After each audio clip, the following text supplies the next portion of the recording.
Hello friends, നാറ്റ്സ് electrical അക്കാഡമിയുടെ പുതിയ വീഡിയോയിലേക്ക് സ്വാഗതം. ഈ വീഡിയോയിൽ നമ്മൾ ഡിസ്കസ് ചെയ്യാൻ പോകുന്നത് കോമ്പൻസേറ്റഡ് റിപ്പൾഷൻ മോട്ടറിനെ പറ്റിയിട്ടാണ്. So let's start. നമ്മൾ കഴിഞ്ഞ വീഡിയോസിൽ ഓൾറെഡി റിപ്പൾഷൻ മോട്ടറിനെ പറ്റിയിട്ടും പിന്നീട് റിപ്പൾഷൻ സ്റ്റാർട്ട് ഇൻഡക്ഷൻ റൺ മോട്ടറിനെ പറ്റിയിട്ടും വിശദമായിട്ട് പറഞ്ഞിട്ടുണ്ടായിരുന്നു. ആ രണ്ട് വീഡിയോസിൻ്റെയും ലിങ്ക് ഡിസ്ക്രിപ്ഷൻ ബോക്സിൽ ആഡ് ചെയ്തിട്ടുണ്ട്. Please to watch. അപ്പോൾ അതിൻ്റെ ഒരു കണ്ടിന്യൂഷൻ ആയിട്ടാണ് നമ്മളിവിടെ കോമ്പൻസേറ്റഡ് റിപ്പൾഷൻ മോട്ടർ പറയുന്നത്. അപ്പോൾ ഫസ്റ്റ് നമുക്ക് ഓൾറെഡി ഡിസ്കസ് ചെയ്തത് തന്നെയാണ് റിപ്പൾഷൻ മോട്ടറിൻ്റെ ലിമിറ്റേഷൻസിനെ പറ്റിയിട്ട്, മെയിനായിട്ട് ഫേസ് ചെയ്യുന്ന പ്രോബ്ലംസിനെ പറ്റിയിട്ട് നമുക്കറിയാം. സ്പീഡ് റെഗുലേഷനാണ് ഇതിൻ്റെ ഏറ്റവും ഇമ്പോർട്ടൻ്റ് ആയിട്ട് വരുന്ന ഒരു പ്രശ്നം എന്ന് പറഞ്ഞാൽ പുവർ സ്പീഡ് റെഗുലേഷനാണ്. അതുപോലെ തന്നെ പവർ ഫാക്ടറും പുവറാണ്, എഫിഷ്യൻസി ലിമിറ്റഡ് ആണ്. പിന്നെ ഈ ആർമേച്ചർ റിയാക്ഷൻ കാരണം ബ്രഷിൽ സ്പാർക്കിങ് വരാനായിട്ടും ഉള്ള സാധ്യതകളുണ്ട്.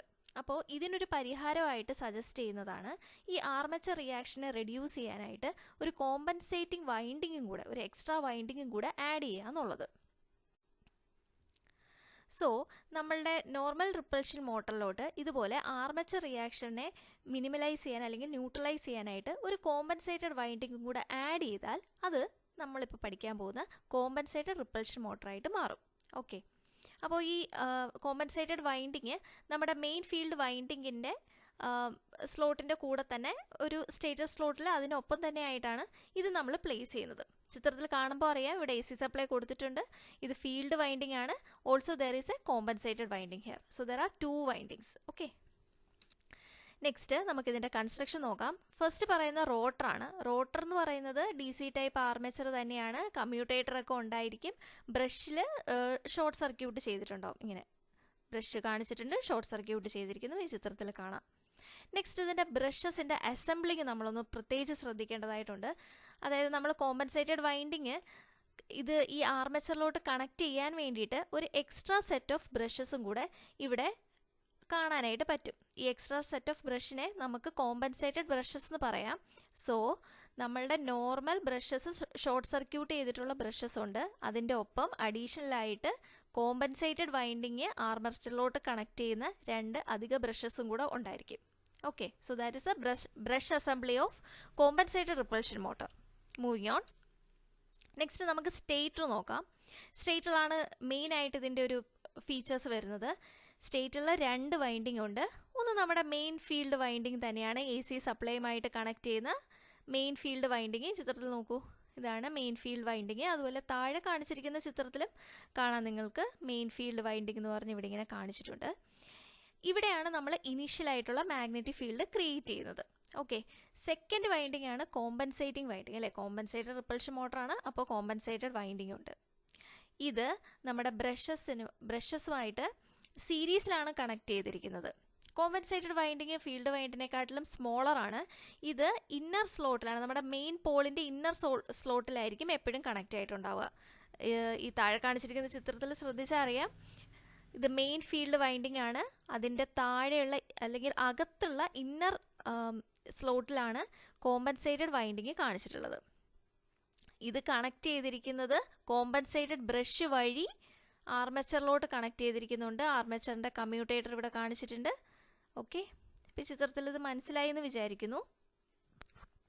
So always remember, compensated winding are connected in series to the armature through an additional set of brushes. നമ്മുടെ നോർമൽ ഷോർട്ട് സർക്യൂട്ട് ചെയ്തിരിക്കുന്ന ബ്രഷ് അല്ലാതെ ഒരു അഡീഷണൽ സെറ്റ് ഓഫ് ബ്രഷ് ഉണ്ട്. ആ ബ്രഷ് ഉപയോഗിച്ച് ഇൻ സീരീസ് ആർമേച്ചറുമായിട്ട് ഇത് കോമ്പൻസേറ്റഡ് വൈൻഡിങ് കണക്ട് ചെയ്തിട്ടുണ്ടായിരിക്കും. ഓക്കെ, ഇനി next ഇതിൻ്റെ വർക്കിംഗ് പ്രിൻസിപ്പിളാണ് പറയുന്നത്. ചിത്രത്തിൽ നോക്കൂ, ഇവിടെ AC സപ്ലൈ കൊടുത്തിട്ടുണ്ട്. ഈ S എന്ന് നമ്മൾ റെപ്രസെൻറ്റ് ചെയ്യുന്നത് സ്റ്റേറ്റർ വൈൻഡിങ് ആണ്. C എന്ന് റെപ്രസെൻറ്റ് ചെയ്യുന്നത് കോമ്പൻസേറ്റഡ് വൈൻഡിങ്. ഓക്കെ, സ്റ്റേറ്റർ വൈൻഡിങ്ങിൻ്റെ ഇന്നർ സ്ലോട്ടിൽ കോമ്പൻസേറ്റഡ് വൈൻഡിങ്. ഓക്കെ, ചിത്രം മനസ്സിലായല്ലോ. ഇനിയിപ്പോൾ നമുക്ക് അതിൻ്റെ വർക്കിംഗ് പ്രിൻസിപ്പിൾ ഡീറ്റെയിൽ ആയിട്ട് നോക്കാം. നമ്മൾ AC സപ്ലൈ കൊടുത്തിരിക്കുന്നത് മെയിൻ സ്റ്റേറ്റർ വൈൻഡിങ്ങിലോട്ടാണ്. അപ്പോൾ ഇവിടെ എന്താണ്, പൾസേറ്റിംഗ് മാഗ്നറ്റിക് ഫീൽഡ് ഉണ്ടാവും. സോ ഇവിടെ മോട്ടർ എനർജൈസ് ആകുമ്പോഴത്തേക്കും മെയിൻ സ്റ്റേറ്റർ വൈൻഡിങ്ങിലും കോമ്പൻസേറ്റഡ് വൈൻഡിങ്ങിലും കൂടിയും കറണ്ട് പാസ് ചെയ്യും. അങ്ങനെ കറണ്ട് പാസ് ചെയ്യുമ്പോൾ ഇവിടെ ഈ കോമ്പൻസേറ്റഡ് വൈൻഡിങ്ങിൽ ഉണ്ടാകുന്ന മാഗ്നറ്റിക് ഫീൽഡിൻ്റെ ഒരു പ്രത്യേകത എന്താണെന്ന് വെച്ചാൽ ഇത് ആർമേച്ചർ റിയാക്ഷനെ ഒപ്പോസ് ചെയ്യും. അപ്പോൾ അതിൻ്റെ എഫക്റ്റ് അതായത് ഈ ആർമേച്ചർ റിയാക്ഷൻ്റെ എഫക്റ്റ് അങ്ങ് ന്യൂട്രലൈസ്ഡ് ആയി പോകും. സോ ദാറ്റ് ഇവിടെ അപ്പോൾ എന്താണ്, ഒരു ഇംപ്രൂവ്ഡ് മാഗ്നറ്റിക് ഫീൽഡ് ആണ് അല്ലേ. അപ്പോൾ ഈ ഇംപ്രൂവ്ഡ് മാഗ്നറ്റിക് ഫീൽഡിൻ്റെ പ്രത്യേകത എന്താണ്, നമ്മുടെ മൊത്തത്തിലുള്ള ഒരു പവർ ഫാക്ടർ ഒക്കെ കൂടുകയും അതുപോലെ സ്പീഡ് റെഗുലേഷൻ സാധ്യമാവുകയും ചെയ്യും. അപ്പോൾ അതായിരുന്നു നമ്മുടെ റിപ്പൾഷൻ മോട്ടറിൻ്റെ ഒരു അപാകത. അത് ഇപ്പോൾ ഇവിടെ കോമ്പൻസേറ്റഡ് റിപ്പൾഷൻ മോട്ടർ ആയപ്പോഴത്തേക്ക് അതവിടെ ക്ലിയർ ആവുകയും ചെയ്തു. ഓക്കെ, പിന്നെ ഇതിൽ ടോർക്ക് പ്രൊഡ്യൂസ് ചെയ്യുന്ന എന്താണ്, ഈ സ്റ്റേറ്റർ ഫ്ലക്സും റോട്ടർ കറണ്ടും വെച്ചിട്ടുള്ള ഒരു ഇൻട്രാക്ഷൻ വഴിയാണ് ഇവിടെ ടോർക്ക് പ്രൊഡ്യൂസ് ചെയ്യുന്നത്. എങ്ങനെയാണോ റിപ്പൾഷൻ മോട്ടറിൽ പ്രൊഡ്യൂസ് ചെയ്യുന്നത് അതേപോലെ തന്നെ. ഓക്കെ, അതിൻ്റെ ഡീറ്റെയിൽഡ് ആയിട്ടൊക്കെ കഴിഞ്ഞ വീഡിയോയിൽ റിപ്പൾഷൻ മോട്ടറിനെ പറ്റി പറയുന്ന വീഡിയോയിൽ പറഞ്ഞിട്ടുണ്ട്, ചെക്ക് ചെയ്തോളൂ കേട്ടോ ലിങ്കിൽ. ഇനി എന്താണ് കോമ്പൻസേറ്റഡ് റിപ്പൾഷൻ മോട്ടറിൻ്റെ അഡ്വാൻറ്റേജസ് നോക്കാം. ഇപ്പോൾ ഇവിടെ ആർമേച്ചർ റിയാക്ഷൻ ഇല്ല, അപ്പോൾ അതുകൊണ്ട് ബ്രഷിൽ വരുന്ന സ്പാർക്കിംഗ് എല്ലാം റെഡ്യൂസ് ചെയ്തിട്ടുണ്ടാവും. പിന്നെ സ്പീഡ് റെഗുലേഷൻ, നല്ല പോലെയുള്ള സ്പീഡ് റെഗുലേഷൻ ഉണ്ടാവും. അതായത് നമ്മൾ ഏത് രീതിയിൽ ലോഡ് വേരി ചെയ്ത് കൊടുത്താലും കോൺസ്റ്റൻറ്റ് സ്പീഡ് തന്നെ ഇവിടെ മെയിൻറ്റെയിൻ ചെയ്ത് പോകും. അപ്പോൾ പവർ ഫാക്ടർ ഇംപ്രൂവ്ഡ് ആണ്. അതുപോലെ പെട്ടെന്ന് ഹീറ്റ് ചെയ്യുക അങ്ങനത്തെ കുഴപ്പങ്ങളൊന്നും ഉണ്ടാവില്ല. അതുകൊണ്ട് തന്നെ ഹയർ എഫിഷ്യൻസി ഉണ്ടാവും. പിന്നെ ഇവിടെയും നമ്മുടെ റിപ്പൾഷൻ മോട്ടറിനെ പോലെ തന്നെ ഗുഡ് സ്റ്റാർട്ടിംഗ് ടോർക്കായിരിക്കും. ഇനി ഇതിൻ്റെ ലിമിറ്റേഷൻസ് എന്താണെന്ന് പറഞ്ഞാൽ, റെഗുലർ റിപ്പൾഷൻ മോട്ടറിനെക്കാട്ടിലും കുറച്ചും കൂടെ എക്സ്പെൻസീവും കോംപ്ലക്സും ആണ്.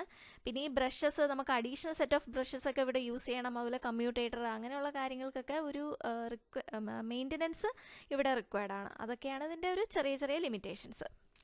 നെക്സ്റ്റ് നമുക്കിതിൻ്റെ ആപ്ലിക്കേഷൻ നോക്കാം.